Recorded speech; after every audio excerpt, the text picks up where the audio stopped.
நாம் 2 பேர் இருப்போம். இப்போ முன்னாடி ஏற்கனவே திமுக அண்ணா திமுக, அதாவது ஜெயலலிதா இல்லாத திமுக அண்ணா திமுக ஒரு அண்டர்ஸ்டாண்டிங்கில் போய் தானே அவங்க நாசமாக போனாங்க. இப்போ திமுகவோட அண்டர்ஸ்டாண்டிங்கில் போகாமல் இருந்திருந்தாங்கன்னா வலுவால அவங்க இருந்திருக்க போகிறாங்க.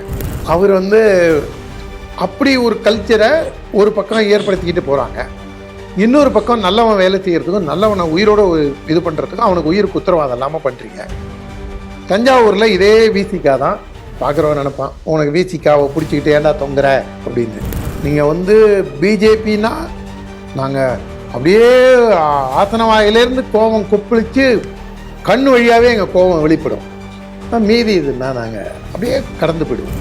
அவர் எவ்வளோ பார்ஷியலாக நடந்துக்கிறாரு அப்படிங்கிறத நம்மக்கிட்ட யாராவது கேட்டாங்கன்னா ஒரு 10 பக்கத்துக்கு நம்மளால் எந்த ஸ்கூலுக்கு எந்த காலேஜுக்கு எவ்வளோ பணம் கொடுத்தாரு, அவங்கள்ட்ட எவ்வளோ திருப்பி வாங்கினாரு, பின்னாடி கையூட்டாக வாங்கினாரு அப்படிங்கிறத நம்மளால் விவரமாக கொடுக்க முடியும். நம்ம 1000 மெனக்கட்டும் நம்மளால் அவர் நம்மளை பார்த்து என்ன டே போடா ஜுஜுபி அப்படிங்கிற லெவல் தான் நம்ம நிலைமை. ஆட்சி வேணா நீங்கள் இருக்கலாம்டா, நீங்கள் டே நாங்கள் தான்டா அப்படிங்கிற ஒரு அளவில் அவர் இருக்கார்.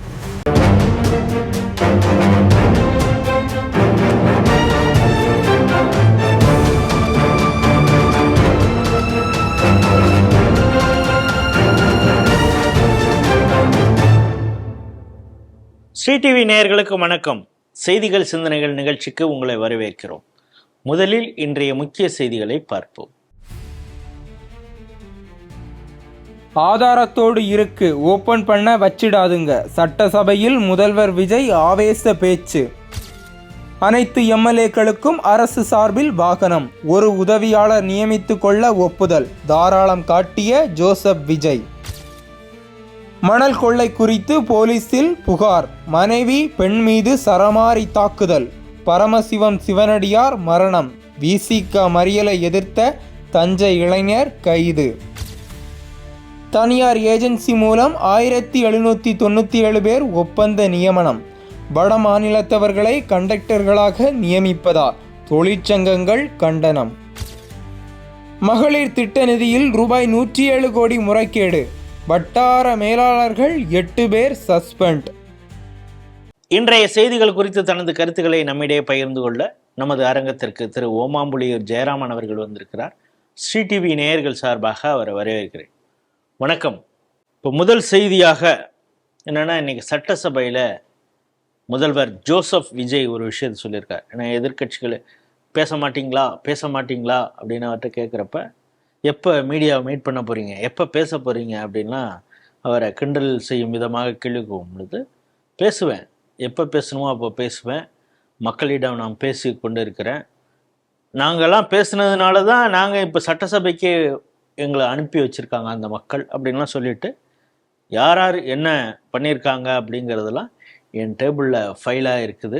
ஏற்கனவே நிதியமைச்சர் மரிய வில்சன் சொல்லியிருக்காரு, ஒரு 3 ஃபைல் குறிப்பிட்டு சொன்னார். அதெல்லாம் அவர் சொன்னது சும்மா போகிற போக்கில் சொல்லலை. அந்த 3 ஃபைலும் என் டேபிளில் தான் இருக்குது. எப்போ வெளியிடணுமோ அப்போ நாங்கள் வெளியிடுவோம் அப்படிங்கிறாரு. ஏதோ இந்த கீரியும் பாம்போயும் சண்டைக்கு விடுறது மாதிரி அவர் சொல்கிறாரு. நீங்கள் எப்படி பார்க்குறீங்க? இந்த 3 ஃபைல் இருக்குது, அதை எப்போ வெளியிடணுமோ வெளியிடுவேன் அப்படின்னா, இந்த கீரி பாம்பு சண்டையை தாண்டி இதுக்கு பின்னாடி ஏதாவது பேரா இருக்கா? டீலிங், நீ என்னை ஓவரா கலாய்க்காத, இல்லை நீ என்னை ஓவரா சீண்டாத, இல்லை நீ நானும் நீயும் நான் இப்படி கூவுறேன் நீ இப்படி கூவு அப்படின்னு ஏதாவது இவங்களுக்குள்ள மேட்ச் ஃபிக்ஸிங் இருக்கா அப்படிங்கிறது ஒரு பக்கம். இன்னொன்று, நீங்கள் ஒரு கோஷம் தேர்தல் நேரத்தில் தமிழக மக்கள் இயல்பாகவே ஆன்டி திமுக சிந்தனை உள்ளவங்க, அது ஒரு ரவுடி கட்சி அப்படின்னு புறக்கணிக்கக்கூடிய அளவில் தமிழக மக்களுடைய எண்ணம் ஓட்டம் இருக்கிறதுனால தான் பல வருஷம் கூப்பிலே இருந்திருக்காங்க. திடீர்னு ஒரு கட்சி கிளம்பி ஆட்சிக்கு அப்பா இவனுக்கு ஒழிஞ்சா போருண்டா, இவனுக்கு சங்காத்தியமே வேணாம் அப்படிங்கிற காரணத்தினால்தான் இவங்க அந்த ஒரு கோஷம் ஓம் சக்தி பராசக்தி, திமுக ஒரு தீய சக்தி, தாவேக்கா தூய சக்தி. தீய சக்திங்கிறதோட நிறுத்தியிருந்தீங்கன்னா அடுத்த கேள்வி வரப்போறதில்ல. உங்களை நீங்கள் தூய சக்தின்னு கிளைம் பண்ணிட்டு இப்போ எதை எப்போ எப்படி எந்த நேரத்தில் ஒரு மாய சக்தியாக நீ டாக்குமெண்டல் எவிடன்ஸ் இருக்கும்போது நீ மாரீச்சன் மாதிரி மாய சக்தியாக மாறி நான் எப்போ வேணா பண்ணுவேன், எப்படி வேணா வருவேன், ஆனால் வர வேண்டிய நேரத்தில் கரெக்டாக வருவேன் அப்படின்னு ரஜினி டைலாக் மாதிரி இருந்தால், ரஜினி அரசியலுக்கு வரா மாதிரி தான் நீங்களும் நேர்மைக்கான நடவடிக்கைகள் இருக்க போகுதா? அது ரொம்ப ஒரு முக்கியமான விஷயம். ரெண்டாவது வந்து அவங்க சீன்றாங்கங்கிறதுனாலேயே இவர் ரியாக்ட் பண்ணுவார் இல்லை பண்ணாமல் இருப்பார் அப்படிங்கிறதும் அது யதார்த்தத்துக்கும் நேர்மைக்கும் தூய அரசியலுக்கும் செய்யக்கூடிய ஒரு துரோகம். இப்போ நீங்கள் செட்டிங் இதெல்லாம் சொல்கிறது பார்க்கும் பொழுது இவர் பயந்துக்கிட்டு சிங்கப்பூரில் ட்ரீட்மெண்ட்டுன்னு போடுறாரு, தமிழகத்தில் ஏன் இவரே மெடிக்கல் காலேஜ் வச்சுருக்காரு, அங்கே ட்ரீட்மெண்ட் எடுக்காமல் ஏன் சிங்கப்பூரில் போகிறாரு அப்படின்னு ஏவாவேல கேட்டாங்க. ஆனால் அவருடைய இப்போ சட்டசபை நடவடிக்கையை பார்க்கும் பொழுது தவக்கவை அப்படியே குறைச்சி இல்லை தம்பி அப்படியெல்லாம் இல்லை அப்படி இப்படின்னு ஒரு தன்மையாக பேசுறது பார்க்கும்பொழுது அதை வச்சு செட்டிங்னு சொல்கிறீங்களா? இல்லை, அது மட்டும் இல்லை, அலுவலியா பாபு இருக்கார்ல, அலுவலியா பாபு எப்படிலாம் வந்து பிரதமரே எப்படிலாம் பேசக்கூடியவர். அவரு நாங்கள் யார் தெரியுங்களா, வேட்டியை நாங்களும் மடிச்சு கட்டுவோம் அப்படின்லாம் ரொம்ப இது பண்ணோன்னு எங்களுடைய கடந்த காலத்தை மறந்துட்டு பழைய திமுக நாங்கள் ரவுடி பயலுன்னு சொல்லிக்கிறதுல அவங்களுக்கு எவ்வளோ ஒரு பெருமை பாருங்க. நாங்கள் வந்து ஒரு லோக்கல் தர டிக்கெட்டு, நாங்கள் வந்து நாங்கள் ரவுடித்தனம் பண்ணி தான் எங்களுடைய தொழிலே, பரம்பரை தொழிலே, எங்கள் கட்சியோட தொழிலே ரவுடித்தனம் தாங்க அப்படின்னு ஒரு ஒப்புதல் வாக்கு மூலம் வெக்கமே இல்லாமல் கொடுத்த அலுவலியா பாபு பொம்மிட்டு நிற்கிறான் இந்த ஆளு. அதாவது ஒரு ஸ்டாலின் உள்ள வரும்போது தமிழக முதல்வர் நான் ஏந்திரிச்சு நிக்கணுமா, கால் மேல கால் போட்டுல உட்கார்ந்துருக்கணும், அப்படி ஒரு தைரியசாலியா இவர் இருந்திருந்தாருன்னா ஒரு அப்படியே இவர் வந்து நாங்க யார் தெரியுமா அப்படின்லாம் நீ கவர்னரை சவால் விட்டுருக்க, பிரதமரை சவால் விட்ட, பிஜேபியை சவால் விட்ட, அவ்வளவுதான் நடக்கிறதே வேற அப்படின்னு பேச்சு. இன்னைக்கு வந்து அது வேறவாய் இது நாரவாய் அப்படிங்கிற கதையா தான் இன்னைக்கு அலுவலியா பாபு இவரு திருவண்ணாமலைக்காரர் ஏவா வேலு இவங்கெல்லாம் இது பண்ணும்போது இவர் ஏதோ மிரட்டுறாங்களோ இவங்கள அப்படிங்கிற ஒரு டவுட் வருது.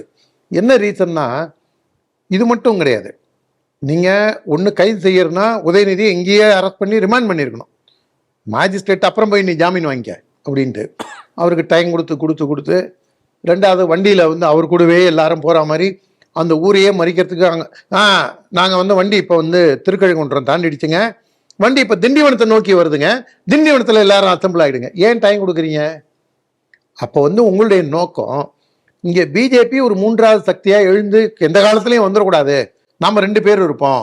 இப்போ முன்னாடி ஏற்கனவே திமுக அண்ணா திமுக, அதாவது ஜெயலலிதா இல்லாத திமுக அண்ணா திமுக ஒரு அண்டர்ஸ்டாண்டிங்கில் போய் தானே அவங்க நாசமாக போனாங்க. இப்போ திமுகவோட அண்டர்ஸ்டாண்டிங்கில் போகாமல் இருந்திருந்தாங்கன்னா வலுவால அவங்க இருந்திருக்க போகிறாங்க.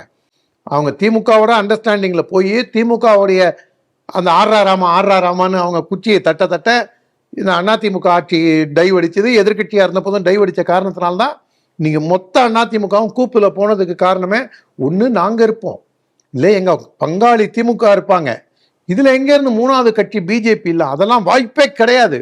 அப்படி ஒருவேளை பிஜேபி எங்களுக்கு சீட்டு கொடுக்கணும்னா நாங்கள்லாம் தூக்கில் தொங்கி செத்து போயிடுவோம் அப்படின்னு பேசின கட்சி இன்னைக்கு சர்வ நாசமாக போய் டிஸ்மேண்டிலாகி உட்காந்துருக்கு. ஒருவேளை திராவிட முன்னேற்ற கழகமும் ஜோசப் விஜயும், ஏன்னா ரொம்ப நாளாக ஜோசப் விஜய் என்ன சொல்கிறாரு, எங்களுக்கு போட்டியே திமுகவோட தான் அப்படின்னு தேர்தல் முன்னாடின்னு சொன்னார். இப்போ இவங்களுடைய நரேட்டிவும் பார்க்கும்போது மற்றும் பலர் அப்படின்னு தானே சொன்னார், மற்றும் பலர் அப்படின்னு எக்ஸ்ட்ராஸ் அப்படிங்கிற மாதிரி தான் கொண்டு போகிறாரு. அதனால் இவங்க வந்து ஒரு செட்டப்பாக அது நான் இருக்கேன் நீ இரு, நீ இல்லைன்னா நான் வந்துடுறேன் இப்படிங்கிற ஒரு இதில் இருக்காங்களா என்னங்கிறது காலம்தான் பதில் சொல்லணும். அதே நேரத்தில் ஓரளவுக்கு மக்கள் மத்தியில் ஊழலை ஒழிக்க முடியுங்கிற ஒரு சின்ன நம்பிக்கை வர நேரத்தில் அதுக்கு குந்தகம் வரா மாதிரி ஜோசப் விஜயோட செயல்பாடு போயிடுமோங்கிற டவுட் எனக்கு இருக்கு. இந்த சட்டமன்ற கூட்டத்தொடரில் ஆரம்பத்திலேயே காட்டுமன்னார் கோயில் அந்த தொகுதியுடைய எம்எல்ஏ திடீரென விசிகா சார்பாக அந்த நபர் நல்லெண்ணம் அவர் மீது நன்னம்பிக்கை மக்களுக்கு இருக்கிறதுனால அவர் திடீர்னு நிறுத்தினாங்க. விசிகா அவர் காங்கிரஸ் கட்சியை சார்ந்தவருங்கிறாங்க, திடீர்னு நிறுத்தினாங்க. அவர் வெற்றியும் பெற்று விட்டார். அவர் பார்ப்பதற்கே மிகவும் எளிமையானவர். அவர் வந்து ஒரு கோரிக்கையை விஜய்கிட்ட வச்சார். என்னென்னா, நான் காட்டுமன்னார்லேருந்து வந்து ட்ரெயினில் வரேன், வந்துட்டு ஒரு ஆட்டோவோ இல்லை ஒரு கால் டாக்ஸியோ புக் பண்ணிட்டு சட்டசபைக்கு வரேன், தொகுதி மிக பெரியதாக இருக்கிறது, என் தொகுதியை சுற்றி வர்றதுக்கே என்னால் முடியாது, அதாவது இது மாதிரி ஒரு ஏழையான ஒரு எம்எல்ஏ, ஃபஸ்ட் டைம் எம்எல்ஏ, ஏதாவது ஒரு கார் வசதி பண்ணி கொடுத்தீங்கன்னா நல்லாயிருக்கும், அதே மாதிரி பிஏன்னு ஒருத்தர் இருந்தார்னா அவருக்கு சம்பளம் கொடுக்கணும், ஏன் சம்பளத்திலேருந்து கொடுத்தேன்னா என்னுடைய மற்ற செலவுகளையும் செய்ய முடியாது அப்படின்னு அவர் சொல்லியிருந்தாரு. இன்று பார்த்தா ஜோசப் விஜய் ஒரு ஜாக்பாட் கொடுத்துருக்காரு. ஒரு கார் எம்எல்ஏக்களுக்கு 25,000 பிஏக்கு சம்பளமாக 75,000 வெஹிக்கிள் மெயின்டெனன்ஸ் அப்படின்னு சொல்லியிருக்காங்க. ஏற்கனவே கடனில் இருக்கக்கூடிய இந்த தமிழக அரசில் இப்போ திடீர்னு 1.25 லட்சம் எக்ஸ்ட்ராவாக செலவு பண்ணுறாங்கன்னா 200 சொச்சம் எம்எல்ஏக்களுக்கு இதை கொடுக்கணுன்னா எவ்வளவு மாதம் இப்பொழுது கொடுக்கணும்? 75,000 + 25,000 அப்படிங்கிறப்ப இது எவ்வளவு செலவாகும்? மக்கள் வரி பணம் தானே இது. ஆனால் வரி ஒரு பக்கத்தில் வந்து பெரிய லெவலில் வரி சுமை மக்கள் மத்தியில் மேலே விதிக்கிறாங்க. இவங்க இதை எப்படி பார்க்குறீங்க? அது நீங்கள் சொல்கிறது ஒரு விதத்தில் கரெக்டு. 234 தொகுதிக்கும் இந்த மாதிரி பணத்தை அள்ளி சூறையாடி விடும்போது 150 கோடி ரூபாய்க்கு மேலே ஒரு வருஷத்துக்கான செலவு வரும்னு நினைக்கிறேன். இப்போ ஐம் நாட் ராங். என்னன்னா இப்போ இன்னோவா கார் வேணுங்கிறாங்க. 19 லட்சம் ஒரு காரு இன்டூ 234. இல்லை, இதில் வந்து ஜோதிமணி அவரை மட்டும் நம்ம எக்ஸ்க்ளூசிவாக எடுத்தோம்னா அந்த மாதிரி இருக்கிறவங்க ரொம்ப ரொம்ப தமிழக அரசியலில் அரிதினும் அரிது. நான் பர்சனலாக அவங்கள தெரியுங்கிறதுனால சொல்கிறேன். ஜோதிமணி ஆக்சுவலாக இன்னைக்கு இருக்கக்கூடிய ஜோதிமணி காட்டுமன்னார் கோவில் ஜோதிமணி பெரியவர் எல்இபியோட வாரிசு. ஆனா அப்பாவி ஜோதிமணிங்கிறீங்களா? அவரு 10 பையன்ல இவர் ஒருத்தர் இன்னொருத்தர் தான் இருக்காங்கன்னு நினைக்கிறேன். 5-6 பேர்ல நிறைய பேர் இறந்துட்டாங்க. நந்தகுமார்னு ஒருத்தர் இருந்தாரு. அவர்லாம் இருந்திருந்தாருன்னா இன்னைக்கு திருமாவளவன் இந்த அளவுக்கு டெவலப் ஆகி வந்திருப்பாருங்கிறதே டவுட்டு.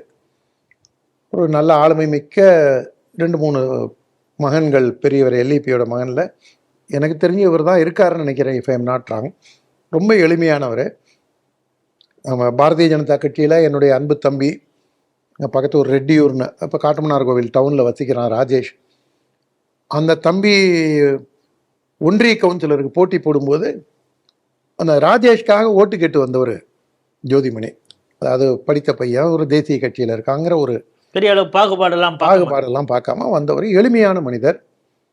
இவங்க அப்பா வந்து எம்எல்ஏவாக இருந்தவர், எம்பியாக இருந்தவர். எஸ்சி கமிஷனோட முதல் சேர்மன், எஸ்சி கமிஷன் சேர்மன் நம்ம எல் முருகனாவது வைஸ் சேர்மனாக இருந்தார். ஃபஸ்ட்டு எஸ்சி கமிஷன் சேர்மனே இளையவர்மாள் கமிஷன் அதுக்கு பேர். அவர் தான் முதல் தலைவர் அதுக்கு. அப்படிலாம் இருந்தவர். நான் என்னுடைய அனுபவத்தில் பெரியவர் இளையபெருமாளை எங்கள் அப்பாவும் நானும் கும்போணம் போயிட்டு வந்து பஸ்ஸில் இறங்குறோம். அந்த பஸ்ஸு சிதம்பரம் போகுது வயா காட்டுமன்னாருடைய. சிதம்பரம் போகிற அந்த பஸ்ஸில் அவர் ஏற போகிறாரு. இந்த பஸ்ஸு ஒரு 4 நிமிஷம் 3 நிமிஷம் நிற்கும்போது எனக்கு இன்னும் பசுமையாக ஞாபகம் இருக்குது. எங்கள் அப்பா அறிமுகப்படுத்தி 93 92 அந்த காலகட்டத்தில். அப்போ தான் வள்ளல் பெருமானுக்கும் அவருக்கும் மிகப்பெரிய ஒரு மோதல் இருந்தது. திருமாலாம் இப்போ அரசியலுக்குள்ளேயே வரல. எனக்கு ஒரு ஆச்சரியமாக இருந்தது. அவருக்கு அப்போவே வந்து 65+ அவருக்கு. அவர் வந்து ஒரு எக்மோர் எம்எல்ஏவாக இருந்தார். பாராளுமன்ற உறுப்பினராகவும் இருந்தவர். தேசிய எஸ்சி கமிஷன் சேர்மனாக இருந்தவர். தமிழ்நாடு காங்கிரஸ் கமிட்டி தலைவராக இருந்தவர். அந்த ஏரியாவில் ஒரு மிகப்பெரிய ஆளுமையாக இருந்தவர். தலைவராக இருந்த இடத்துல தான் செல்வ பெருந்தகையெல்லாம் இருந்திருக்காங்க. ஒரு நல்ல இடத்துல ஒரு ரவுடி பையன் இருந்திருக்கான். ரொம்ப ஒரு கொடூரமான ஒரு, அதாவது ஒரு பகல் இருக்கும்போது ஒரு இரவு இருக்கும், பௌர்ணமி இருக்கும், அமாவாசை இருக்குங்கிற மாதிரி பௌர்ணமியாக பெரியவர் எல்இபி ஜொலித்தார். ஒரு கேடுகட்ட தெரு ரவுடின்னு அவர் கொலகாரன்னு சொல்லி பிஎஸ்பி அவருடைய கேஸில் கூட அவர் இம்ப்ளிகேட் ஆகக்கூடிய சாத்தியக்கூறுகள் இருக்கிறதா சொல்கிறாங்க. அந்த பெரியவர் எல்இபி வந்து நம்ம காட்டுமன்னார் கோவில் கண்ணம்பிள்ளைக்கு அவருக்கும் அரசியல் ரீதியாக சில வேறுபாடுகள் தீவிரமாக இருந்தால் கூட அவர் சொன்ன ஒரு விஷயம், ஒவ்வொரு தமிழ் வருஷப்பிறப்பு அன்றைக்கும் ஏப்ரல் 14 சித்திரை 1 அன்னைக்கு வந்து கும்பகோணம் தஞ்சாவூர்லேருந்து மாட்டு வண்டி கட்டிட்டு, இந்த பக்கம் சிதம்பரம் புவனகிரியிலேருந்து மாட்டு வண்டி கட்டிட்டு ஆயிரக்கணக்கான வண்டிகள் வந்து காட்டுமன்னாருடிக்கு வரும். ஒரே ஒரு நோட்டீஸ் தான், இல்லை செவி வழி செய்தியாக இந்த மாதிரி அம்பேத்கர் ஜெயந்தி கொண்டாடுறோம் வாங்கன்னு அவருடைய அறைகூவலுக்காக ஆயிரக்கணக்கான மாட்டு வண்டிகள் வரும். அதாவது அப்போ எந்த அளவுக்கு மக்கள் அவர் பேரில் நம்பிக்கை வச்சுருந்தாங்க.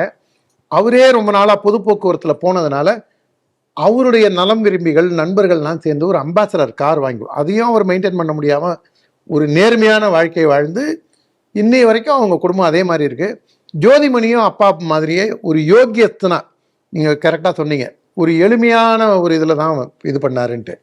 ஆனால் எனக்கு என்னன்னா, இந்த 234 பேரில் எத்தனை பேர் எளிமையாக இருக்காங்க? 4 காரு, ரோல்ஸ் ராய் இதெல்லாம் வச்சிருக்கவங்க இருக்காங்க. 5.5 கோடியில் வச்சிருக்கிறவங்களும் இருக்காங்க. காரே இல்லை, எனக்கு பேங்க் பேலன்ஸ் 10,000 தான் இருக்குன்னு சொல்லிட்டு லண்டன் ஐரோப்பா டூர் போகிறவங்களையும் நம்ம பார்க்குறோம். கேலி கூத்தாக்குறாங்க. இதில் ஒரு உண்மையான நல்லவர்கள் எல்லாமே இந்த மாதிரி படாரவத்திலையும் இதுலேயும் இருக்கிறதுனால அடிபட்டு போகிறாங்க. நமக்கு பிடிக்குதோ பிடிக்கலையோ, கந்தரகோட்டை கம்யூனிஸ்ட் எம்எல்ஏ இருந்தார். அந்த பணத்தை வந்து கட்சிக்கு கொடுத்து முழு நேர ஊழியராகவும் இருந்து செயல்பட்டார். நம்ம கட்சியில் எம்ஆர் காந்தி காலில் செருப்பு கூட போடாமல் போனவர். அன்பு அண்ணன் பொன் ராதாகிருஷ்ணன் மத்திய அமைச்சராக 10 தடவை இருந்தவர். அவருடைய இன்னைக்கு அவருடைய கண்டிஷன் என்னங்கிறது, அவர் வந்து பொய் சொல்லி திருடி வேற ஏதாவது பண்ணியிருந்தாருன்னா இன்னைக்கு அவர் இருக்கிற ரேங்கே வேறையா இருக்க போகுது. இதெல்லாம் நீங்கள் வந்து எளிமை, நேர்மை, நீங்கள் வந்து மக்கள் பணத்தை வந்து புனிதமாக பார்க்கணும் அப்படிங்கிறது வந்து நம்ம எம்ஆர் காந்தி அண்ணாச்சி மாதிரி, அண்ணாச்சி பொன் ராதாகிருஷ்ணன் மாதிரி, நம்ம ஒரு இவர் காட்டுமன்னார் கோவில் ஜோதிமணி மாதிரி, அந்த மாதிரி இது வந்து ரொம்ப குறைஞ்சிக்கிட்டே வருது. அதே மாதிரி நம்ம கட்சியில் மா வெங்கடேசன், என்னுடைய அன்பு நண்பன், அவங்க அப்பா மகாலிங்கம்ங்கிற ஒரு பெரியவர் வந்து திருவல்லிக்கேணி பகுதியில் வந்து இந்த ட்ரைசைக்கிளில் இளநீ வெட்டி விற்பாங்களே அந்த வியாபாரம் பார்த்தவர். அவருடைய பையன் இன்னைக்கு இந்த கட்சியில் தேசிய செயலராக வராரு. ஆனால் அவருடைய பொருளாதார பின்புலமும் நம்ம பார்த்தோம்னா, அதாவது ஒரு சராசரி மனிதர்கள் வந்து பாரதிய ஜனதா கட்சியில், தேசிய கட்சியில் பெரியவர் இளைய பெருமாளே பிஜேபிக்கு வந்திருந்தா நல்லா இருந்திருக்கும்னு பேசி இது பண்ணோம். அந்த அளவுக்கு ஒரு நல்லவர்கள் வந்து சமுதாயத்தில் இன்னைக்கு குறைஞ்சிக்கிட்டே வரும்போது கூட அவங்க தான் முன்னுதாரணமாக நிறுத்தப்பட வேண்டும். மாறாக இன்னைக்கு நீங்கள் கொஞ்சம் மாற்றி யோசிச்சு பாருங்க. ஹம்மர் கார் வச்சிருக்கான், அவன் 20 வயசு பையன் வந்து படம் ப்ரொடியூஸ் பண்ண போறான்றான்.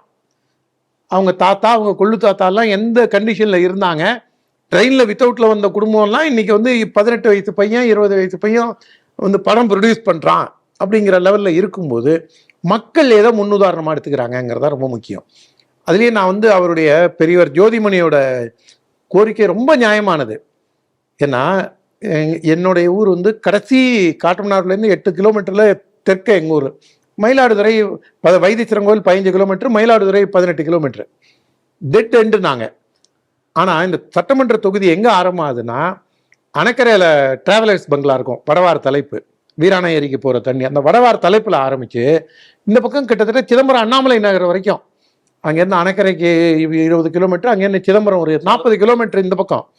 நீங்கள் இன்னொரு பக்கம் பார்த்தீங்கன்னு வச்சுங்க, வல்லம்படுகைக்கு கொஞ்சம் முன்னாடி வரைக்கும் அந்த குமராட்சி தாண்டி அந்த சட்டமன்ற தொகுதி போகுது. இந்த பக்கம் பார்த்தீங்கன்னா விருதாச்சலம் வரைக்கும் போகும். உங்களுக்கு அவர் சொன்னது ரொம்ப நியாயமான ஒரு விஷயம். 40 கிலோமீட்டர் ஒரு சைடு. நீங்கள் அந்த சட்டமன்ற தொகுதியே தேர்தல் போது அவரால் போய் கவர் பண்ணியிருக்க முடியுமாங்கிறது தெரியல. அவர் மேல இருக்கக்கூடிய நல்ல அபிப்பிராயத்தினால அதை என்கேஷ் ஆகி, அது விடுதலை சிறுத்தையோட வெற்றி கிடையாது, அது பெரியவர் இளைய பெருமாளுக்கு கிடைத்த வெற்றியும் ஜோதிமணி என்ற எளிய மனிதன் மீது வைத்த நம்பிக்கையும் தான் அவர் எம்எல்ஏ வானத்துக்கே காரணம். அவருடைய பார்வையில் நியாயமானது. ஆனால் ஜோசப் விஜய் 600 கோடி சொத்து வச்சிருக்காரு, KN நேரு, இவர் ஏவா வேலு, அப்புறம் ரோடு பெரிய கான்ட்ராக்டர் இவர் திண்டுக்கல் பக்கத்தில் இருக்கு பாருங்க, அவர் திண்டுக்கல்காரர் சக்கரபாணி, ஐ பெரியசாமி, செந்தில் பாலாஜி, பாட்டில் பாலாஜி, அலேலியா பாபு, இவங்கெல்லாம் எம்ஜிஆரே வந்து முதலாளின்னு கூப்பிட்டவர் KKSR ராமச்சந்திரன். அவருக்கெல்லாம் இந்த கார் எதுக்கு? அவங்களுக்கெல்லாம் இந்த 1 கோடி ரூபாங்கிறத பேக்கெட் மணி. அவங்களுக்கு 1 கோடி ரூபாங்கிறது நம்மளுக்கு வாழ்நாள் முழுக்க ஒரு பிரமிப்பான ஒரு விஷயம். அவங்களுக்கெல்லாம் இது பேக்கெட் மணி. நீங்கள் வந்து ஒரு நல்லவரையும் ஒரு அயோக்கியனையும் நீங்கள் ஒரே பிளாட்ஃபார்மில் நிறுத்த முடியாது. இது வந்து ஒரு பக்கம் வந்து மக்களே என்ன பண்ணியிருக்கணும், இல்லைனாக்க அவங்க அப்பாவுக்கு செஞ்ச மாதிரி, வாங்க நாங்கள் பார்த்துக்கிறோம் உங்களை மாதிரி இருக்கிறவங்களாம் அருகி போகிறாங்கன்னு சமுதாயத்தில் இருக்கக்கூடிய நல்லவர்கள் இந்த மாதிரி விஷயங்களை முன்னெடுத்திருந்தாங்கன்னா இன்னைக்கு தமிழ்நாடு பணம் சூறையாடப்பட்டிருக்காது. குறைஞ்சபட்சம் ஜோசப் விஜயாவது என்ன பண்ணியிருக்கணும், இங்கே பாருங்கள், இதை தமிழ்நாட்டுக்கு அறிவிச்சோன்னா 400 கோடி 500 கோடி சூறையாடப்படும், உங்களுக்கு என்ன வேணுமோ அதை நாங்கள் செஞ்சு தரோம் அப்படின்னு சொல்லி செஞ்சுட்டு போயிருந்தா மக்கள் மத்தியில் அவங்களும் உயர்ந்து போயிருக்காங்க. அவரை மாதிரி இருக்கணும்னா யோஜனை வரும். இப்ப எல்லாருக்கும் திருமாவளவன் மாதிரி இருக்கணும்னு தானே யோஜனை வருது. அது என்ன அர்த்தம்? வன்னி அரசு, அந்த அரசு மாதிரி இருக்கணும் அப்படின்னு நம்ம வந்து அப்படிலாம் நினைச்சிட்டாங்கன்னு வச்சுங்களேன், நாடுல நாசமா போயிடும். அதனால இது வந்து அவருடைய தனி மனிதராக அவரை பார்க்கும்போது ஒரு ஐசோலேட்டட் மனிதராக, ஒரு அரிய வகை மனிதராகத்தான் இப்போ நம்ம பொன் ராதாகிருஷ்ணன், எம்ஆர் காந்தி, இவர் ஜோதிமணி இவங்களெல்லாம் பார்க்க வேண்டியதாக இருக்குது. அதே நேரத்தில் இது உலகமே இன்னைக்கு தமிழகமே ஒட்டுமொத்த மக்களும் எப்படி நினைக்கிறான், யோ நீ என்ன இப்படி இருந்தால் நீ ஏன் வந்த, அவங்களோட பார்வையே என்ன ஆயிடுச்சுன்னா நீ திருடியாவது எனக்கு கொடுங்கிற லெவலில் இது வந்துருச்சு. இந்த தேர்தல் விதிவிலக்காக இருந்திருக்கு. இதை மக்கள் பணத்தை இவங்க சரியாக கையாளலையோங்கிற இந்த ஒரு தனி மனிதருக்காக இந்த தனி மனிதரை கண்டிப்பாக பாதுகாக்கணும். ஏன்னா இவரை மாதிரி ஆட்கள் தான் மேலே வரணும். இதில் இன்னொரு நல்ல விஷயமும் எம்எல்ஏக்கான உதவித்தொகை, அந்த பிஏவாவது திருடாமல் இருப்பான். லெட்டர் வேணுமா, நீ 100 ரூபா கொடுத்துறேன், உனக்கு ஃபோன் பண்ணி சொல்லணுமா 1000 ரூபா கொடுத்துறேன் அப்படிங்கிறது இல்லாமல் திருட குறைக்கிறதுக்கு இது ஒரு வழியாகும். நல்ல பணம் அதிகமாக வச்சிருக்கிறவங்க கூட என்ன பண்ணுறாங்க, அந்த பணத்தை அவனே எடுத்துகிட்டு போயிட்டு எம்எல்ஏவோ எம்பியோ அவங்களே பார்த்துட்டு அவங்க பிஏக்கெல்லாம் ஒன்றும் கொடுக்காம நீ திருடி போய்ச்சிக்கங்கிற மாதிரி கொண்டு போய் விடுறாங்க. அது இல்லாமல் எப்படி வருதுங்கிறதையும் பொறுத்து இருந்து தான் பார்க்கணும். அது திமுக ஆட்சி போலவே தாவேக்கா ஆட்சியிலும் இந்த மணல் கடத்தல் அது ஒரு பக்கம் நடந்துகிட்டு இருக்கு. இப்படி மணல் கடத்தல் நடக்கிறது அப்படின்னு சொல்கிறவங்கள கரெக்டாக அட்ரஸ் எல்லாம் கரெக்டாக தெரிஞ்சுக்கிட்டு அந்த வீட்டிலே யார் சம்மந்தப்பட்டவர்களோ அவங்களே அடிக்கக்கூடிய நிலைமையில் இருக்குது. கஞ்சா போதையிலே இதே போல தான் நடந்துகிட்டு இருக்குன்னு பார்க்குறோம். உளுந்தூர்பேட்டை அங்கே வைப்பாளையம் அப்படிங்கிற ஒரு கிராமம், அங்கே ரமேஷ் அப்படிங்கிறவர் ஒருத்தர் இருக்கார். அவங்க வீட்டில் இங்கே பக்கத்தில் மணல் கொள்ளை நடந்திருக்கு அப்படிங்கிற விஷயத்த போலீஸில் போய் புகார் கொடுத்துருக்காங்க. அவங்க address, door number, phone number எல்லாம் சம்மந்தப்பட்டவங்களுக்கு கொடுத்தாங்களா என்னன்னு தெரியல. நேராக வீட்டுக்கு இவர் ரமேஷ் இல்லாத நேரத்தில் அவருடைய கல்லூரி செல்லும் மாணவி, அப்புறம் அவங்களுடைய சித்தி இவங்களெல்லாம் அடித்து சரமாரியாக தாக்கியிருக்காங்க. ஒரு 15 பேர் கொண்ட கும்பல். இது ஒரு பக்கம். அதாவது போலீஸுக்கு புகார் சொன்ன பிறகு இது நடந்திருக்குது. சரி, போலீஸ் என்ன பண்ணியிருக்கு அப்படின்னா 2 விஷயம் இருக்குது. ஒன்று, இந்த தஞ்சாவூரில் விசிக்க மறியல் திடீர்னு அறிவித்தாங்க. அதை தட்டி கேட்ட அந்த நபர், நான் போகணும்னு சொன்னவரை போலீஸ் அடிக்க, அவர் திரும்பி அடிக்க, அவரை கைது பண்ணாங்க. பெரிய அளவில் ஒரு அவுட்ரேஜ், எல்லாரும் அவரை ஏதாவது ஒன்று பண்ணிடுவாங்களோ அப்படின்னு அச்சத்தில் எல்லாரும் குரல் கொடுக்க இன்னைக்கு அவரை விடுதலை பண்ணியிருக்காங்கன்னு சொல்கிறாங்க. ஆனால் இன்னொரு சம்பவம் நடந்தது. பரமசிவங்கிற ஒரு சிவனடியார், அவர் கடைசியாக பேசிய வீடியோவும் இப்போ வெளியாகிருக்கு. என்னை தலையிலே அடித்தாங்க, போலீஸ் நேர்மையாக விசாரணை பண்ணலை, எனக்கு தலை சுற்றுது, என் உயிரை யாராவது காப்பாற்றுங்க அப்படின்னு சொல்கிறாரு. கடைசியில் பார்த்தா அவர் இறந்து போயிருக்காரு. அந்த குடும்பத்தினர் மன்றாடுறாங்க. இது விசாரணையில் போலீஸார் கொண்டுட்டாங்கங்கிறது மாதிரி சொல்கிறாங்க. இந்த 3 செய்தியும் எப்படி பார்க்குறீங்க? போன தடவை பாசிட்டிவாக சில விஷயங்களை தாவேக்கா பார்த்தோம். இது திமுக 2.0 மாதிரியே இருக்குது. நீங்கள் என்ன நினைக்கிறீங்க? Quite alarming. இது இந்த 3 செய்தி இல்லை, இந்த மாதிரி இன்னொரு 300 செய்தி வெளியில் வந்ததும் வராதுமாக பல்வேறு செய்திகள் இருக்குது. நீங்கள் தினசரி காவல்துறை அத்துமீறல்கள், கன்னியாகுமரியில் நம்ம தம்பி ஒருத்தனை அடிச்சே கொண்டாங்க. அதே மாதிரி ஆஸ்பத்திரியில் போய் செத்துட்டான் அப்படின்னு சொல்லி இன்னொரு சம்பவமும் நம்ம பார்த்தோம். காவல்துறை எந்த இடத்துல மினிமம் பலப்பிரயோகம் பண்ணுமோ அந்த இடத்துல மினிமம் பலப்பிரயோகம் பண்ணுறது சொசைட்டிக்கு நல்லது. நான் ஒரு 4 நாள் முன்னாடி பர்சனலாக ஒரு சம்பவம், ஒரு ஆள் இறந்து போயிடுறாரு. அவர் இறந்து போனோடனே 2 குடும்பத்துக்கும் நடுப்புற பிரச்சனை வருது. ஒரே ஒரு காவலாளி, ஆனால் அந்த 100 பேர் அமைதியாக போகிறாங்க. அவர் கொஞ்சம் குரல் எடுத்து பேசின உடனே உங்கள் எல்லாரையும் நான் அரெஸ்ட் பண்ணுவேன் அப்படின்னு யார் பிரச்சனை பண்ணுறாங்களோ அந்த ஒரு பிரச்சனை பண்ணுற கும்பல் டைலூட் ஆகி போயிடுது. அதே அந்த இறந்து போனவருடைய இறுதி காரியத்துக்கும் போலீஸ் வருங்கிற பயத்தினால இந்த பிரச்சனை பண்ணவங்க வரத்துக்கே தயங்குறாங்க. காவல்துறை மேலே நாளைக்கும் மக்களுக்கு பயமும் மரியாதையும் ஒரு நம்பிக்கையும் இருக்குது. ஆனால் போகிற போக்கில் இவங்க என்ன பண்ணுறாங்க, இப்போ நீங்கள் இந்த மணல் இன்சிடெண்ட்டை பார்த்தீங்கன்னு வச்சுங்களேன். இந்த வைப்பாறு ஊரில் ரமேஷ், அவருடைய மக 18 வயசு பொண்ணு காலேஜில் படிக்குது.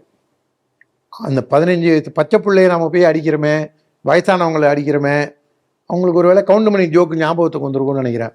சின்ன பிள்ளையா இருக்கும்போது ஏன்டா சின்ன பிள்ளைய அடிக்கிற, வயசுக்கு வந்த பிள்ளைய ஏன்டா அடிக்கிற, இப்போ தானடா கட்டியிருக்க அவளை ஏன்டா அடிக்கிற, கர்ப்பிணியை ஏன்டா அடிக்கிற, மாசமானவளை ஏன்டா அடிக்கிற, அம்மாவை யாராவது அடிப்பாங்களா, வயசானவங்களை யாராவது அடிப்பாங்களா, நாங்கள் எப்போதாண்டா அடிக்கிறதுங்கிற மாதிரி இந்த ரவுடிங்களுக்கும் ஒரு பெரிய அளவில் கவுண்டமணியால் ஈர்க்கப்பட்டிருப்பாங்களோங்கிற ஒரு டவுட் இருக்கு. இதில் காவல்துறை கஞ்சா விற்கிறவனை பற்றியும் போட்டு கொடுத்துட்றாங்க, உன்னை பத்தி கம்ப்ளைண்ட் வந்திருக்கு, ஜாக்கிரதை. எங்களுக்கு தேவையில்லாம தலைவலி வருது, என்ன? தலையை அடிப்பியோ இல்ல அந்த பிரச்சனைக்கு தலையை முழுகுவியோ அப்படின்னு. அவன் எங்க இருக்கான், யார் புகார் கொடுத்தது, கான்ஃபிடென்ஷியலா வச்சுக்க வேண்டிய விஷயங்களை இவங்க கொண்டு போய் போட்டு கொடுக்கறதுங்கிறது நாளைக்கு அப்புறம் எப்படி ஒருத்தன் வந்து ஒரு தப்பை தட்டி கேட்கறதுக்கு எவன் முன் வருவான்? இந்த ஒரு மாதத்துல 5 போதை கொலை படுகொலைகள். இதுல வந்து இந்த ரமேஷ் புகார் கொடுத்தது வந்து இந்த மாதிரி ஒரு நாளைக்கு ஒரு 10 பேர் வந்து தவறு நடக்கிறத தடுக்கணும்னா அது மக்கள்கிட்ட இருந்து தான் வர முடியுமே தவிர அரசு அதிகாரிகள் ஏற்ற எவ்வளோ தூரம் காவல் நீங்கள் தடை போட்டு பண்ண முடியும்? அதே கள்ளக்குறிச்சியில் தான் விசிகா மாநாடு நடந்தது. அடங்கமறு, அத்துமீறு, திருப்பி அடி அப்படின்னு இது பண்ணதில் கடைசியில் அவரே அதுக்கு விக்டிம் ஆறாரு. ஏன்னா அவரையே போட்டு நசுக்கிறாங்க. தள்ளாதேன்னா நீ தானே அடங்க மறுக்கிறேன். டே ஏன்டா என் மேலே விழுந்து அத்துமீறீங்க, நீ தானே அத்துமீறின்னு சொன்ன. சஃபகேட் ஆகி பின்பக்க கேட்ட வழியா தப்பிச்சு. அந்த அளவுக்கு அவர் வந்து அப்படி ஒரு கல்ச்சரை ஒரு பக்கம் ஏற்படுத்திக்கிட்டு போகிறாங்க. இன்னொரு பக்கம் நல்லவன் வேலை செய்யறதுக்கும் நல்லவனை உயிரோட இது பண்ணுறதுக்கும் அவனுக்கு உயிருக்கு உத்தரவாதம் இல்லாமல் பண்ணுறீங்க. தஞ்சாவூரில் இதே விசிகா தான் பார்க்குறவன் நினைப்பான், உனக்கு விசிகாவை பிடிச்சிக்கிட்டு ஏன்டா தொங்குற அப்படின்னு. அவங்க ஏதாவது ஒரு மனித குலத்துக்கு சவால் விடுற மாதிரி இல்லாமல் ஒரு இயல்பான வாழ்க்கை, சராசரி மனிதர்களுடைய வாழ்க்கையை துன்புறுத்தாமல் இருந்தால் நாம ஏங்க அவங்கள பற்றி பேச போகிறோம்? அந்த கட்சியே ஒரு கட்ட பஞ்சாயத்து கட்சிங்கிறதா மக்கள் மத்தியில் ரிஜிஸ்டர் ஆயிருக்கு. தஞ்சாவூர் இன்சிடென்ட்ல பார்த்தீங்கன்னா எல்லாரும் அந்த வீடியோ வெளியில் வர ஆரம்பித்த உடனே அவன் மாற்று சமுதாயத்தை சேர்ந்தவன் அப்படிங்கிற அளவில் எல்லாரும் கொந்தளிச்சு அந்த ஆள் மேலே பிசிஆர் கேஸ் உழப்போகுது அப்படிங்கிற அளவில் பேசிட்டு இருந்தாங்க. அந்த தம்பி பேரும் ஆகாஷ், அவனும் பட்டியலின சமுதாயத்தை சேர்ந்தவன் தாங்கிறது தெரிய வருது. கோயம்புத்தூரில் ஜிம் ட்ரெயினராக இருக்கானா அந்த தம்பி. சோசியல் மீடியாவில் என்ன சொல்கிறாங்க, ஏற்கனவே அவர் பேரில் ஒரு கேஸ் இருக்குங்க, ஏதோ பேசி முடிச்சு அந்த கேஸ் முடிஞ்சிருதுங்கிறாங்க. நான் என்ன சொல்கிறேன், அப்படியே கேஸ் இருந்தாலும் அது முடிஞ்சு போனது. How does it matter? நீங்கள் வந்து அவனை வந்து ஒரு ஹேபிச்சுவல் அஃபெண்டர் மாதிரி கொண்டு வந்து ப்ரொஜெக்ட் பண்ண பார்க்குறாங்க. இந்த தம்பிகிட்ட ஒரே ஒரு விஷயம் என்னென்னா, போலீஸ்காரன் சொல்கிறான், அங்கே வந்து இருக்கிறது முழுக்க ரவுடி பயலெல்லாம் இருக்கானுங்க, நீ இந்த பக்கமாக திரும்பி போகணும். நான் ஏன் போனோங்க, அவனை நவுத்துங்க. ஆல்மோஸ்ட் போயிட்டான். அந்த பஸ்ஸு ஏதோ ஒன்று நிற்கிது, இந்த பக்கம் பிசிகாக்காரங்க நிற்கிறாங்க. ஒரு அரை அடி இல்ல, நீ இதை மீறி ஏன் போறேங்கிறத விசிகாக்காரங்க ஒரு அரை அடி நவுந்திருந்தானா அந்த 2-3 பைக்கு போயிருக்கும், ரோடு காலியாயிருக்கும். அப்புறம் போலீஸ்காரங்களும் பேரிகார்டை போட்டு தடுத்து எப்பா இவனுக்கு போட்டோம் அப்படின்னு சொல்லியிருக்கலாம். போலீஸ்காரங்களுக்கும் அந்த பொறுமை இல்லை. விடுதலை சிறுத்தைக்காரங்களை கண்டு அவ்வளவு பயப்படுறாங்க. ஏன்னா விசிகாக்காரன் வந்து நாளைக்கு இதே வேலையை பண்ணான்னா, இப்போ வந்து அவங்க ஆட்சியில் வேலை இருக்காங்க, இந்த போலீஸ் மேலே பிசிஆர் கேஸ் கொடுத்துட்டானா என்ன பண்றதுங்கிற ஒரு யோஜனையில அது பண்ணியிருக்காங்க. ஆனால் அது முடியாது. ஏன்னா அந்த எஸ்எஸ்ஐ வந்து வேற விஷயம். Let us not get into that. அதனால அங்கே வந்து விசிகாவும் செய்யாது. இதை கண்டிப்பாக ஒருவேளை செய்யணும்னா கூட விசிகா அந்த பேருக்கு பயந்துக்கிட்டே அதை செய்யாது. I am dam sure. இவங்க வந்து இந்த அமைதியானவர், ரொம்ப அமைதியானவர், அவர் ரொம்ப அமைதியானவர். அதனால அதில் அமைதியானவர், ரொம்ப அமைதியானவர். வந்து இந்த தம்பி ஆகாஷும் சரி, ஆகாஷ் குரல் கொடுக்கும்போதே பின்னாடி ப்ளூ சட்டையில் ஒரு பையன் வந்து ஒரு ஜீன் ஷர்ட்டில், உங்கள் ஷர்ட்டோட லைட்டான ஷர்ட்டில், அவனும் கையை நீட்டி ஏதோ பேசுகிறான். கையை நீட்டி பேசும்போது தான் இவனாவது கொஞ்சம் கோவத்தை அடக்கிக்கிட்டு, அதாவது முண்டகட்டையாக தெரிகிற ஊரில் கோமணங்கட்டுறவன் வந்து கோமாளிங்கிற கதையா, அங்கே வந்து ஆர்டர் ஆஃப் த டே எந்த அரசியல் கட்சியும்னா சாலை மறியல் பண்ணலாம். ரோடுங்கிறது நீங்கள் பிரயாணம் செய்கிறத தவிர மீதி எல்லாத்துக்கும் குப்பையை கொட்டலாம், அங்கே வந்து நீங்கள் கிரிக்கெட் விளையாடலாம், அங்கே வந்து ஆக்கிரமித்து நீங்கள் கடை வச்சுக்கலாம், நிறுவனங்களே வர்த்தக நிறுவனங்களே வச்சுக்கலாம். அந்த ரோடை பள்ள நோண்டி நீங்கள் கட்சி கொடி நடலாம். அந்த ரோட்டில் நடுப்புற மேடையை போட்டு அரைச்சி நீங்கள் கட்சி கூட்டங்கள், பொதுக்கூட்டங்கள் நடத்தலாம். நீங்கள் அந்த போக்குவரத்தை தவிர மீதி அத்தனையும், முன்னாடிலாம் பார்த்தீங்கன்னா நம்ம ஊர் சைட்லேயே ரோட்லேயே களம் வைப்பாங்க. இந்த கோட்டடி அடித்து இது பண்ணும்போது அறுப்பறுத்து இந்த கோட்டை அடிச்சு பயிர் எல்லாம் அப்படியே உளுந்து பயிர் இது பண்றது, நெல்லு காய வச்சு நாளைக்கே எங்க ஊர்ல ரோட்ல உணர்த்துறது உண்டு. இப்ப வாகன போக்குவரத்து அதிகமானதுனால, 2 வீலர் அதிகமானதுனால ரோட்ல இது பண்ணா சரியா வராதுன்ட்டு கொஞ்சம் இதா பண்ணிக்கிறாங்க. இல்லைன்னா நம்ம ஜனங்க வந்து அதையும் செய்யக்கூடியவங்க தான். இல்லைன்னா அதெல்லாம் நாம இது பண்ண முடியாது. அந்த சாலை வந்து போக்குவரத்துக்கான பயன்பாட்டை தாண்டி எல்லா விதமான பயன்பாட்டிலையும் எச்சு துப்பலாம், என்ன வேணா இது பண்ணிக்கலாம். அதில் மாடு கட்டலாம், அவனை யாருக்காவது ஒருத்தனுக்கு வந்து அது பொது வழியாக இருந்ததுன்னா அதையும் அடைச்சி என்னுடைய பயன்பாட்டுக்கு இதுன்னு அவனும் அதை வச்சுக்கலாம். முட்டு சந்தோ, ரோடோ, பெரிய விரிவான சாலையோ என்ன வேணா செஞ்சுக்கலாம். அந்த அளவுக்கு வந்து ஒரு ஆர்டர் ஆஃப் த டேயே இல்லாமல் போய் தடி எடுத்தவன் தண்டல்காரங்கிற ஊரில் அவன் ஆகாஷ் கொஞ்சம் வேகத்தை மட்டுப்படுத்திக்கிட்டு ஒன்று அவன் சைடு வழியாக போயிருந்துருக்கலாம். இத்தனைக்கும் அந்த விசிகாக்காரங்களை வந்து அவனை ரவுண்டு கட்டி அடிக்க போகும்போது கூட கொஞ்சம் திமிரி துணிச்சலாக தான் அந்த பையனும் இதாக இருந்தான். ஆனால் அவனும் தேவையில்லாமல் ஒரு வார்த்தையை அறா பார்க்கலான்ட்டான் போலீஸ்காரனை. இதை வந்து காவல்துறையாவது என்ன பண்ணியிருக்கணும், தப்பு விசிகாக்கார மேலே முதல்ல அவனை அப்புறப்படுத்தணும். இல்லை இந்த இருக்கிற ஒரு 4-5 வண்டியை போக விட்டுட்டு அதுக்கப்புறம் பேரிகார்டை போட்டு தடுத்து ஏதாவது ஒன்று பண்ணியிருக்கலாம். விபரீதமாக கொண்டு போய் இதை முத்தி போகிறதுக்கு விட்டுருக்க வேண்டாம். இல்லை எனக்கு ஒரே ஒரு அச்சம் என்னென்னா, நேற்றுக்கு நீதிமன்ற காவலில் ஒரு நாளில் விட்டுறாங்க. ஆனால் எதிர்காலம் அவனை வந்து குறி வச்சு கரம் வச்சு அவனை எதுவும் செய்யாமல் இருக்கணுமேங்கிற ஒரு நம்ம வீட்டு பையனை மாதிரி தானே அவனும். ஏதோ ஆர்வ கோளாறுல ஏதோ பண்ணிட்டான், பேசிட்டான். இது வந்து காவல்துறையை அடிக்கிறதுங்கிறது 1000 தான் இருந்தாலும் தவறு தான், அதை ஏற்றுக்கொள்ள முடியாத ஒரு விஷயம். நாம் வந்து காக்கியும் காவியும் வந்து ஒரு புனிதமாக நம்ம நினைக்கிறோம்.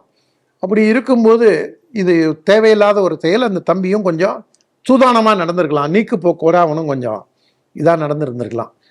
அந்த தம்பியும் பட்டியலின சமுதாயம்னு சொல்கிறாங்க. நம்மளுக்கு ஒன்றும் ஜாதி ஆராய்ச்சி ஒன்றும் கிடையாது. நம்ம என்ன திகாவா இல்லைன்னா திமுகவா அவங்களுக்கு ஜாதி சர்டிஃபிகேட் கொடுத்து நம்ம தான் அத்தாட்சியை வச்சுருக்கோமா?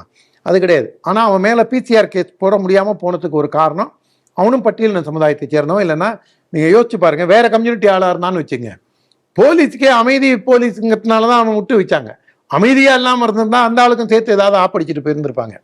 அதனால இது ரொம்ப ஒரு சென்சிட்டிவான விஷயம். அதே மாதிரி அந்த சாமியார் இவர் சிவனடியாரோட பேட்டியை பார்க்கும்போதே அவர் வந்து மண்ட வலியோட வேதனையோட தான் அவர் பேசுறாரு. வாமிட் எடுத்துட்டு தான் இது பண்ணியிருக்காரு. சோறு இறங்கலை, ஸ்டேஷன்ல ஏற்கனவே அடிச்சிருக்காங்க, திரும்பிய ஸ்டேஷன்ல வச்சு அடிக்கிறாங்க. இதுக்கப்புறம் உடம்பு சரியில்லாமல் போய் ஆஸ்பத்திரியில் போய் அட்மிட் ஆகிறாரு. ஹாஸ்பிட்டல்லையும் வந்து வீட்டுக்கு வந்ததுக்கு அப்புறமும் இந்த பிரச்சனை இருக்கு. திரும்பியும் அவருக்கு நெருக்கடி கொடுக்குறாங்க. இது காவல்துறை வந்து எந்த அளவுக்கு ரொம்ப மோசமாக போயிருக்கு. இது வந்து நீ கஞ்சா வைத்துக்க, நீ சாராயம் வைத்துக்க, நீ வந்து இந்த இடத்துல வந்து இது நடத்திக்க, கிளப்பு நடத்திக்க, நீ ரெக்ரியேஷன் கிளப் நடத்திக்க, இதுக்கு லைசன்ஸ் கிடையாது, 10 மணியோட மூடணும்னா நீ 12-1 மணி வரைக்கும் நடத்திக்க, எனக்கு பணத்தை கொடுத்துரு. இது வந்து சமுதாய சீரழிவு நோக்கி தான் இது போதே தவிர கள்ளச்சாராயம் வைத்துக்க, நீ வந்து பிராத்தல ஹவுஸில் இது பண்ணிக்க, இதெல்லாம் வந்து என்ன விதமான ஒரு நேர்மையாளர்கள் அருகும் போது இந்த பிரச்சனைகள் வரும். எல்லா காலகட்டத்திலையும் இந்த பிரச்சனை இருக்க தான் செய்யுது. ஆனால் பண வெறியில, லஞ்ச வெறியில இப்படிலாம் செய்யும் போது மொத்த சமுதாயமும் சூறையாடப்படுகின்றது. எகைன் நல்ல பேர் எடுத்துட்டு வர ஜோசப் விஜயோட ஆட்சிக்கு ஒரு பக்கத்துல இந்த மாதிரி சரிவு வந்துட்டே இருக்கு. இது வந்து ஜோசப் விஜயோட ஆட்சி இருந்தா என்ன, இல்லைன்னா என்ன, நமக்கு அது பிரச்சனை இல்லை. சமுதாயம் சீரழியுது, சீரழியாமல் பாதுகாக்கப்பட வேண்டியது சமுதாயம். அதுதான் நம்முடைய நோக்கம். 61.56 கோடி மதிப்பு என்ன அப்படின்னா அது ஒரு டெண்டர். எதுக்கு டெண்டர் அப்படின்னா ஆள் எடுக்கிறாங்க, கான்ட்ராக்டுவல் ஜாபுக்கு. எதுக்கு அப்படின்னா மாநகர பேருந்து இருக்குது, அதுக்கு கண்டக்டர் உத்தியோகத்துக்கு இது பண்ணுறாங்க. கிட்டத்தட்ட 1700 சொச்சம், கரெக்டாக சொல்லணும்னா 1797 கண்டக்டர் இவங்க. அது கோட்டம் இருக்குல்ல, குரோம்பேட்டை, மாதவரம், இது மாதிரி ஒவ்வொரு ஏரியாவுக்கு இத்தனை கண்டக்டர்னு அப்படின்னு. சரி, இதெல்லாம் யார் எடுக்க போகிறா அப்படின்னா எஸ்எஸ் ஏஜென்சிஸ்னு ஏதோ ஒன்று இருக்குதான். எங்கே இருக்குது அப்படின்னா உத்தரப்பிரதேசத்தில் இருக்குதான். அந்த மேன் பவர் கன்சல்டன்சி அவங்க தான் லோயஸ்ட் பிட்டர். அதனால் அவங்களுக்கு கொடுக்க போகிறாங்களாம். அவங்க யாரெல்லாம் எடுக்க போகிறாங்க, இங்கே நிறைய பேர் ஏற்கனவே வடமாநில தொழிலாளர்கள் நிறைய பேர் இங்கே இருக்காங்க. அதில் எவனாவது அப்ளை பண்ணி அவன் நாளையிலேருந்து இது பஸ் டிக்கெட்டை இந்தியில் கேட்க போய் அது எந்த அளவில் பிரச்சனை ஆகுமா அப்படின்னு தெரில. இப்போ நமக்கு ஒரே ஒரு கேள்வி வருகிறது. ஒரு எஜுகேஷ்னல் இன்ஸ்டியூட்டில் ஒரு படித்த பிஹெச்டி முடித்த சூரப்பா அப்படிங்கிற ஒரு அண்ணா யூனிவர்சிட்டிக்கு வரப்ப பலரும் இங்கே கொந்தளிச்சாங்க.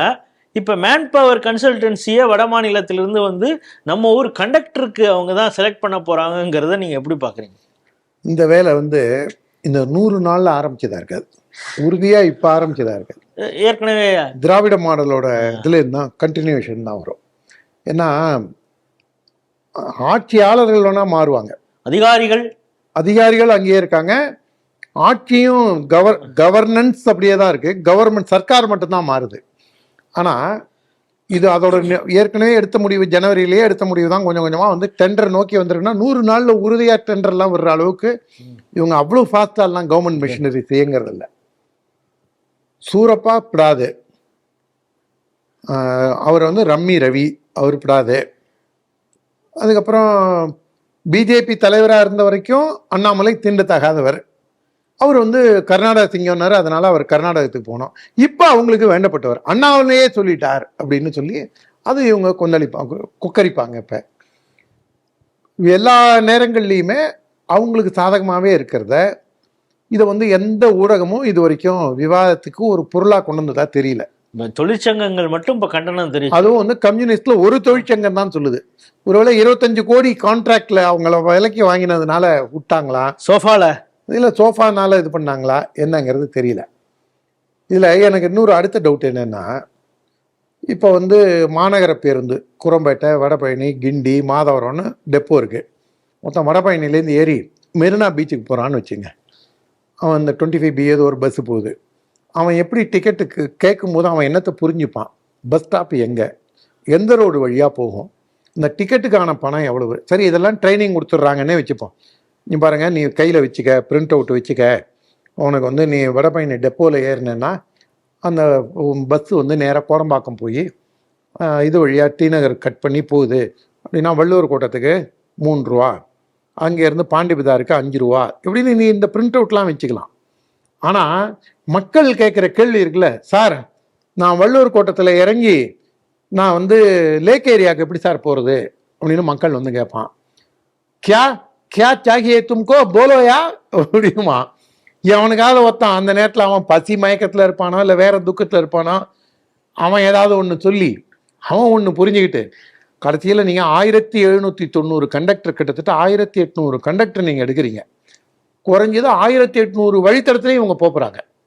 இவங்க வந்து ஒரு வழித்தடத்தில் போகிறதில்ல, 1800 வழித்தடத்தில் போகும்போது எவ்வளோ பெரிய பிரச்சனையை, லோக்கல் பிரச்சனைகளை எதிர்கொள்ள வேண்டியது ஒன்று.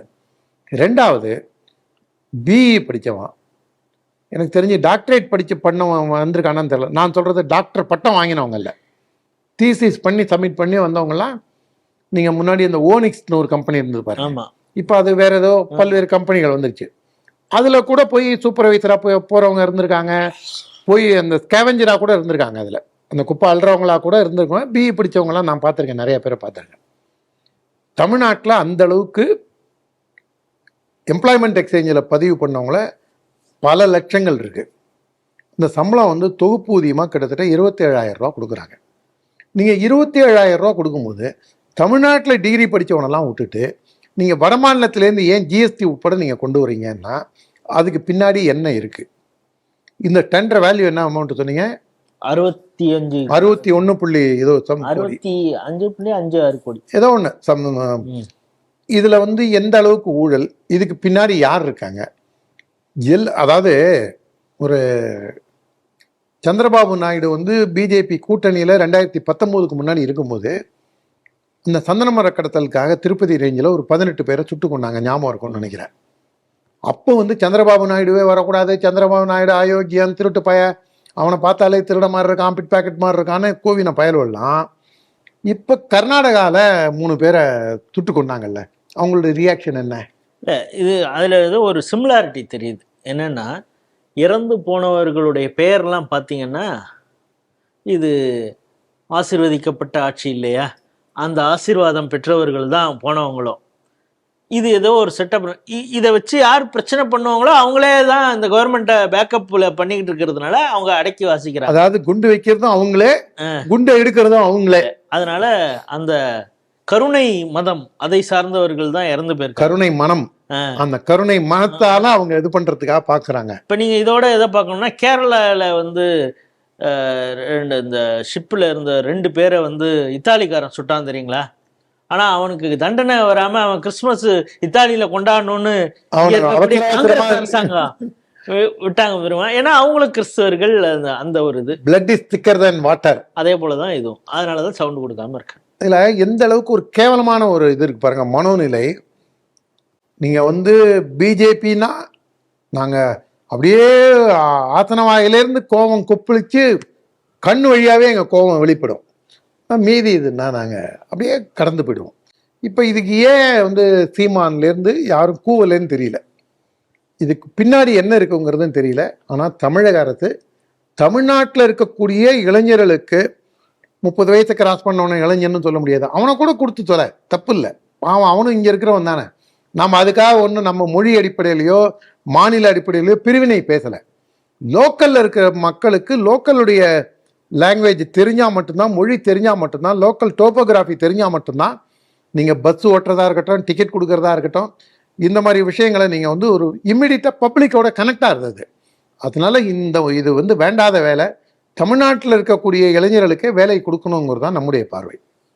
மகளிர் திட்ட நிதி இது பார்த்திங்கன்னா குறிப்பாக மாயவரம் போன்ற மாவட்டங்கள், ராணிப்பேட்டை, அரியலூர் இந்த பகுதிகளெலாம் இது நடந்திருக்கு. 10க்கும் மேற்பட்ட மாவட்டங்களில் 186 வட்டாரங்களில் இந்த மகளிர் மேம்பாடு அதுக்கான நிதி இதெல்லாம் இருக்குது. அவங்களுடைய விஷயங்களுக்காக செலவு செய்யணும். இப்போ அந்த இதில் எட்டில் இருக்கிறவர்கள அவருக்கு சொந்தக்காரங்க இதில் வந்து டைவெர்ட் பண்ணி அதிகம் இல்லை, ஒரு 107 கோடி பைசாவை அடிச்சிருக்கிறாங்க. போலியான பில்லு இதெல்லாம் வச்சு இஷ்டத்துக்கு பைசா அடிச்சிருக்காங்க. இதனால் வட்டார மேலாளர்கள் 8 பேர் திடீர்னு சஸ்பெண்ட் செய்யப்பட்டிருக்காங்க. இந்த இப்போ இதுவும் கூட போன ஆட்சியுடைய நீட்சியாக தான் இருக்கும்னு நினைக்கிறேன். பட் இப்போ 8 பேர் சஸ்பெண்ட் செய்யப்பட்டிருக்காங்க. இதை எப்படி பார்க்குறீங்க? பொதுவாகவே ஒரு பார்வை, அரசியல்வாதி தான் ஊழல் செய்வான், கவர்மெண்ட் எம்ப்ளாயீஸ் எல்லாம் பை அண்ட் லார்ஜ் ஊழல் செய்ய மாட்டாங்க அப்படின்னு ஒரு பார்வை இருக்கு. சமீபத்தில் நண்பர் ஒருத்தரோட உரையாடிட்டு இருந்தேன். அவர் என்ன சொன்னார், நீங்கள் அரசியல்வாதி ஊழல் இதெல்லாம் பேசுகிறீங்க, இப்போ ஸ்போர்ட்ஸ் அண்ட் யூத் அஃபேர்ஸோட செக்ரட்டரி ஆஃப் கவர்மெண்ட் ஆஃப் தமிழ்நாடோட செக்ரட்டரி யார், யூனியன் கவர்மெண்ட்டோட செக்ரட்டரி யார் அப்படின்னு சொல்லி ஆரம்பித்து இது பண்ணார். அதே மாதிரி அவர் கேட்டுட்டு இன்னொன்று என்ன சொன்னார்னா, இந்த அதிகாரிகள் தான் வந்து யோக்கியமாக இருக்கக்கூடிய அரசியல்வாதியும் கரெக்ட் பண்ணி அவங்களுக்கு வந்து நீ இதை பண்ணலாம் அதை பண்ணலான்னு சொல்லி செய்கிறாங்க அப்படின்னு. அதுக்கு உதாரணமாக என்னால் ஒரு விஷயம் இமீடியட்டாக சொல்ல முடியும். நம்ம சாஸ்திரி பவனில் இயங்கக்கூடிய மத்திய அரசோட இளைஞர் நலன் என்எஸ்எஸ் சொல்கிறீங்க? என்எஸ்எஸ் ஏற்கனவே பேசியிருக்கோம் அவரை பற்றி. அவர் வந்து திப்ருகருக்கு எங்கேயோ டிரான்ஸ்ஃபர் ஆகி போனார் நினைக்கிறேன். 3 மாதத்தில் திரும்பி வந்துட்டார். எப்படி வராரு? பரந்தாமன் எம்எல்ஏக்கெல்லாம் அவர் ரொம்ப வேண்டப்பட்டவர். ஆனால் மத்திய அரசு அவருக்கு ப்ரொமோஷன் கொடுத்துக்கிட்டே இருந்தது. மத்திய அரசு ப்ரொமோஷன் கொடுத்துட்டே இருக்கும். அவர் சோஷியல் மீடியாவில் போய் பார்த்தீங்கன்னா மத அடிப்படையில் அவர் வந்து வசைப்பாடுவார். அவர் வந்து நீ வந்து என்ன மதத்தை வேணா ப்ராக்டிஸ் பண்ணு, உன்னுடைய அரசியல் வியூஸ் வந்து உன்னுடைய வேலையில குறுக்கிடக்கூடாது. தவி ஜமாத் இதெல்லாம் ரீட்வீட் பண்ணுவார். அதெல்லாம் அந்த அளவுக்கு பண்ணக்கூடிய ஒரு அடிப்படைவாதி அந்த மனிதர். அவர் வந்து எவ்வளவு பார்ஷியலா நடந்துக்கிறாரு அப்படிங்கிறத நம்மகிட்ட யாராவது கேட்டாங்கன்னா ஒரு 10 பக்கத்துக்கு நம்மளால வந்து எந்த ஸ்கூலுக்கு எந்த காலேஜுக்கு எவ்வளவு பணம் கொடுத்தாரு, அவங்கள்ட்ட எவ்வளவு திருப்பி வாங்கினாரு, பின்னாடி கையூட்டா வாங்கினாரு அப்படிங்கிறத நம்மளால விவரமா கொடுக்க முடியும். நம்ம 1000 மெனக்கட்டும் நம்மளால வந்து அவரை நம்மளை பார்த்து என்ன டே போடா ஜுஜுபி அப்படிங்கிற லெவல் தான் நம்ம நிலைமை. ஆட்சி வேணா நீங்க இருக்கலாம்டா, டே நாங்க தான்டா அப்படிங்கிற ஒரு அளவில் அவர் இருக்கார். அதே மாதிரி தஞ்சாவூரில் வந்து விவசாய ஆர்ப்பாட்டத்தன்னைக்கு கொதித்து போய் சகோதரர் கருப்பு முருகானந்தம் பேசினார். அதுக்கான காரணம் என்ன அப்படின்னு கருப்பையும் கேட்டேன், கூட இருக்கிறவங்கள்ட்டையும் கேட்டேன். காவல்துறையில் இருக்கக்கூடியவங்க 20 கோடி, அதாவது நான் சொல்கிறதெல்லாம் ஊழல் பணம், அதாவது ஒரு ப்ராப்பர்ட்டி வேல்யூ 20 கோடி, அதுக்குள்ள பஞ்சாயத்தில் பணம் வாங்கினாங்கன்னு இல்லை, வாங்கினதே 20 கோடி, அந்த மாதிரிலாம் பணம் வாங்கியிருக்காங்க. அவங்க சொல்கிற கணக்கெல்லாம் பார்க்கும்போது ஒரு கிட்டத்தட்ட ஒரு 100 கோடி ரூபா ஒரு 5-6 மாதத்தில் ஒரு அடிச்சாண்டா அப்படிங்கிற லெவலில் அதிகாரிகள் அந்த மட்டத்தில் அவங்க செய்கிறாங்க. அதனால் ஒட்டுமொத்த அதிகாரிகளையுமே முதல்ல வந்து முன்னாடி கவர்மெண்ட்டில் வந்து நீங்கள் ஏதாவது ஒரு சொத்து வாங்கினீங்க அப்படின்னா நீங்கள் அரசாங்கத்துக்கு நீங்கள் அதை இன்ஃபார்ம் பண்ணணும். வெளிநாட்டுக்கு போகிறீங்க அப்படின்னா நீங்கள் பர்மிஷன் வாங்கிட்டு தான் போகணும். அதெல்லாம் இன்னும் கொஞ்சம் ஸ்ட்ரிஞ்சண்ட்டாக இம்ப்ளிமெண்ட் பண்ணாதான் இவங்க ஓரளவுக்காக கட்டுக்குள்ளே வைக்க முடியும்னு நினைக்கிறேன். ஏன்னா இந்த கேஸில் அரியலூர் மாவட்டத்தில் 2024-25 ரூரல் டெவலப்மெண்ட்டில் வந்து அந்த இவங்களை கூட்டு போகிறதுக்காக மகளிர் சுய உதவி குழு கூட்டு அழைச்சிட்டு போகிறதுக்காக train ticket, bus ticket, accommodation, சாப்பாடு அப்படின்னு சொல்லி முழுக்க போலி பில்லு அடித்து கவிதான்னு ஒரு அம்மா, அவங்க பேரில் என்கொயரி வந்து சஸ்பெண்டும் ஆயிருக்காங்க. மயிலாடுதுறை மாவட்டத்தில் அங்கே மட்டுமே 10 கோடி. அங்கே மட்டுமே 10 கோடி. நீங்கள் திரும்புகிற இடம்லாம் வந்து இந்த மகளிர் சுய உதவி குழு, மகளிர் மேம்பாட்டு குழு, கிராமப்புற மேம்பாடு அப்படின்னு வரும்போதெல்லாம் 100 நாள் வேலை திட்டம். அப்போ அங்கே தான் வருதான். அங்க வந்து நீ எதுக்கு டிஜிட்டல் அட்டரன்ஸ் கொண்டு வர? ஏன்டா அட்டரன்ஸ் கொண்டு வர? ஏன் ஆதாரம் ஏன்டா வைக்கணும்? ஏன்டா ஆதாரத்துக்கு இது வைக்கணும்? ஃபிங்கர் பிரிண்ட்லாம் வைக்க முடியாது. நாங்க எப்படி கமிஷன் அடிக்கிறது? 100 நாளா இருக்கிறத 125 நாளா மோடி உயர்த்தி கொடுத்துருக்காரு. அந்த 25 நாள் சம்பளமும் உங்களுக்கு வரதான் போகுது. நீங்க போனீங்கன்னா வெட்டின புள்ளையே திரும்ப வெட்ட போறீங்க, வெட்டின கன்னிக்காலையே திரும்ப தூர் வர போறீங்க, ரோடுல இருந்த புல்லை திரும்பிய செத்ததான் போறீங்க, மரத்தங்கீழ உட்காந்து வெத்தலை பாக்கு போட்டு டீயை குடிச்சிட்டு வரதான் போறீங்க. அது இன்னும் 25 நாள் உங்களுக்கு எக்ஸ்ட்ரா தான் கொடுக்குறாரு. ஆனால் ஊழல் செய்ய முடியலையே. நீ வந்து டிஜிட்டல் இதுக்கு ஃபிங்கர் பிரிண்ட் வையே, பணத்தை ஆன்லைனில் ட்ரான்ஸ்ஃபர் பண்ணிடுறேன், பணத்தை நீ அவன் பேங்க் அக்கௌண்ட்டில் இது பண்ணாலும் என்ன பண்ணுறான், உன் கார்டை கொடு நான் எடுத்துக்கிறேன், ஏடிஎம்ல நான் எடுத்துகிட்டு வந்து தரேன்ட்டு அவன் அதில் கமிஷன் வாங்கிக்கிறாங்க. இப்போ நீங்கள் இதை சொல்கிறத பார்த்தா சென்ற அதிமுக ஆட்சியிலே கூட இந்த சம்மான் நிதி இதை வந்து இந்த நார்த்தன் டிஸ்ட்ரிக்ட்ல போலியான விவசாயிகளை 200 கோடி ரூபா கிட்டத்தட்ட மத்திய அரசு நிதியை வந்து, ஏன்னா உடனே பல பேர் நினைக்கலாம் மத்திய அரசு நிதியில ஊழல் செஞ்சதுங்கிற நீங்களாம் எதுக்காக கட்சியில் இருக்கீங்க, நீங்களாம் பாஜகவா திராவிட பாஜகவா அப்படின்னு கேட்கறவங்க எல்லாம் இருப்பாங்க. அது கொஞ்சம் காமன் சென்ஸோட யோசிச்சா அதெல்லாம் தெரியும். இம்ப்ளிமெண்டிங் கவர்மெண்ட், சென்ட்ரல் கவர்மெண்ட் பணம் கொடுக்குது, இம்ப்ளிமெண்டிங் ஏஜென்சி வந்து execution by the state government தானே, லோக்கல் கவர்மெண்ட் தானே. ஆவாஸ் யோஜனா திட்டத்திலே நிறைய பேர் கமிஷன் வாங்குறாங்க அப்படின்னா பார்த்துட்டு சென்ட்ரல் கவர்மெண்ட் நேரம் வந்து பிஜேபி வேஸ்ட். பாருங்க விஜய் வந்து எப்படி அரெஸ்ட் பண்ணிட்டாரு, பிஜேபி என்ன கிழிச்சுது அப்படின்னு கேட்குறவங்களுக்கு போலீஸ் வந்து ஸ்டேட் சப்ஜெக்டு அப்படிங்கிறது தெரியாமல் ஏதோ அறியாமல் கேட்குறாங்கன்னு வச்சுங்க. அந்த மாதிரி எதுக்கும் பாஞ்சு வந்து கேட்பாங்க.